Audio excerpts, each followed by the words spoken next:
లేకపోతే మంజిరా పరివాహక ప్రాంతంలో మాట్లాడదామా చంద్రశేఖరరావు గారు?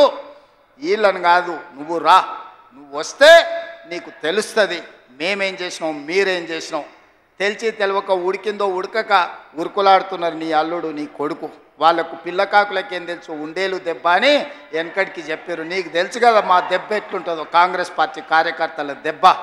2023 డిసెంబర్ 3 నాడు చూసినావు కదా మా కార్యకర్తల దెబ్బ. అందుకే ఇవాళ ఆయన మొహం జల్లక ఫామ్ హౌస్లో దాచుకొని ఇవాళ వీళ్ళను ఉసిగొల్పుతున్నాడు. ఏమన్నా అంటే పెద్ద మనిషిని అట్లా అంటారా అంట. పెద్ద మనిషిలాగా వివరించాలి కదా అని నేను అంటున్నాను.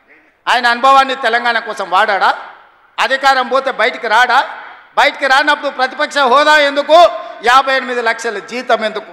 15 నెలల చంద్రశేఖరరావు గారికి తెలంగాణ రాష్ట్ర ప్రభుత్వం 58 లక్షల రూపాయల జీత భత్యాలు ఇచ్చి వందలాది మంది పోలీసుల పహారను వారికి కల్పించింది.